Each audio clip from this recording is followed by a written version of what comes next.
everyone, I'm Cerise. I'm Joe. And today we are talking about the US elections. Yes. So tomorrow night is the big day for the US as we're heading into election night to find out who the next president of the United States potentially will be. This vlog is not about telling you who you should vote for. It's not about taking one side or another. It's more about understanding what the elections represent as a whole and what do the two main candidates reveal about who we are as humanity at a more global level, at a consciousness level. So the first point that we wanted to bring up was, what do these two candidates represent in terms of our back chat and our dark mind? How do they stand as templates and symbols for that? So let's start with Donald Trump. I was going through Facebook this morning and I saw an article about how it was framed as a Trump supporter went completely mad on a black driver and was basically verbally abusing this person simply because of his race. And this was not the first article I'd seen like that.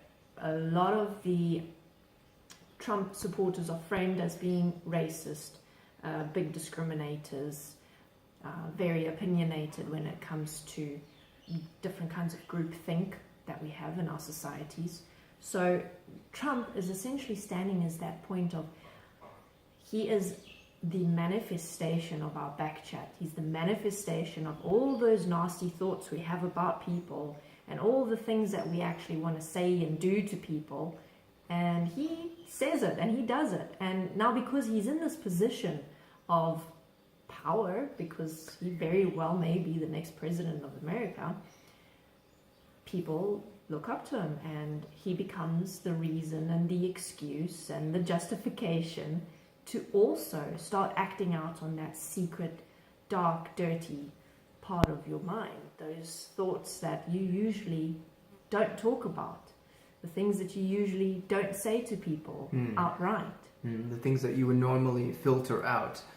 Or the things that you would suppress is now being brought forward on camera in high definition and celebrated in some ways, because in some cases Donald Trump, the phenomenon of Trump is that you love him or you hate him, but you can't get enough of what he's going to say next.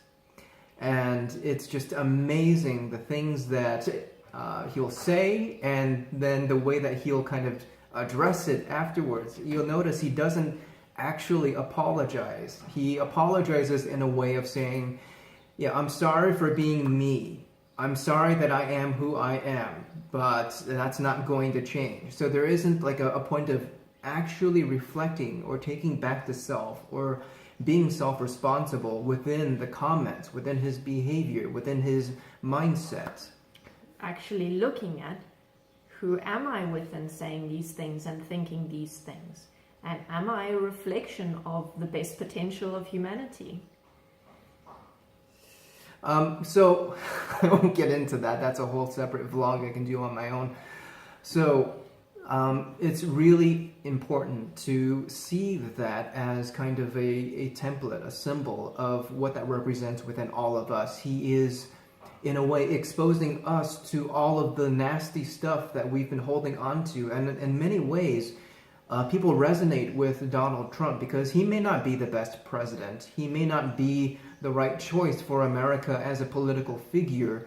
He may not even be that great of a business person, but he's tapping into something raw, something we've suppressed, and that is garnering him a lot of votes, a lot of support. But we've got to question, what are we actually supporting? What is it that we are so resonating with? It's that internalized anger and frustration against the system, against American politics, against the crooks on Wall Street, and all of that is being embodied in an emotional way that Trump has been able to capitalize on, and to a large degree is showing us that that is what's existing inside of us. Okay, So, how about we move on to the next candidate? Now, the other main contender here is, of course, Hillary Clinton. Now, Hillary also represents a particular dimension that I noticed, which is she represents what we call the dark mind. But she represents the dark mind that we continue to suppress. So if you look at how this is all playing out, Hillary presents herself very well, very diplomatic, doesn't lose her cool, but if she does it in a very calculated way because she knows how to play to the camera. She knows how to dress things up. She knows how to be a proper diplomat. And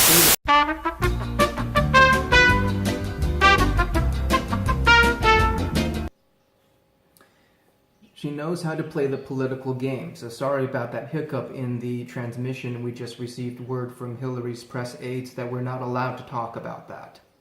So, and that's exactly what I mean here. You're seeing more and more the scandals that Hillary and Bill Clinton have been involved in for the past several decades now, beginning with their political careers. All of the things that were suppressed, kept hidden, managed, the very questionable things that are coming slowly to light now through things like WikiLeaks and independent journalists who have risked a lot to bring these stories out into the forefront, and now it's building a kind of momentum.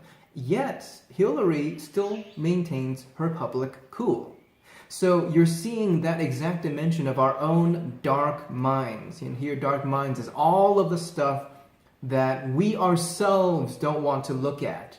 We ourselves refuse to take responsibility for because we continue to suppress it and judge it and don't want to ever be exposed because it could undo so much of what we've wanted to present ourselves as. So this is the part of you and me that is beneath the secret thoughts that you don't talk about. This is the really, really dark stuff that you don't even want to consider exist within you, but it's there. It's that which cannot be named. It's that. So picture the secrets that you hide, the bad habits, your porn addiction or your fantasies or your things that you feel guilty about and ashamed about if you had to tell your grandmother on her deathbed. The things that you want to take do that to level, and then go down, way down, and we're talking about the really nasty, evil stuff that we all have, that we've all participated in.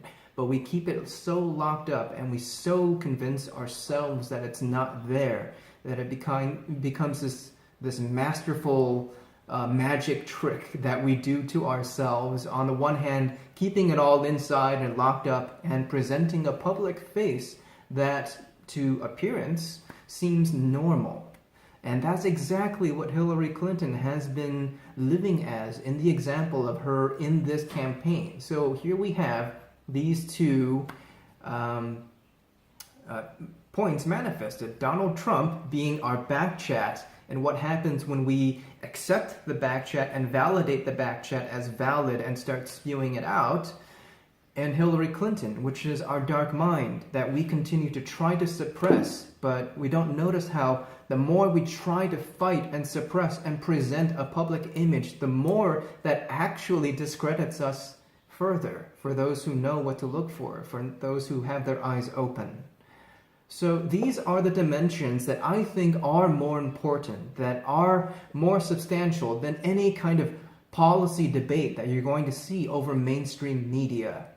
And one of my points with politics has been that your politics is not who you vote for or what political party you support or what policies you agree with. Your politics is all about who you are. Your politics does not begin or end in a polling booth. Your politics is what you accept and allow, and to what degree you take self-responsibility for yourself as a co-creator in this world. That is the heart of your politics. And that's what I would encourage all voting Americans and all non-voting Americans to take heart as we enter this election night. Thank you very much. Thanks, everyone.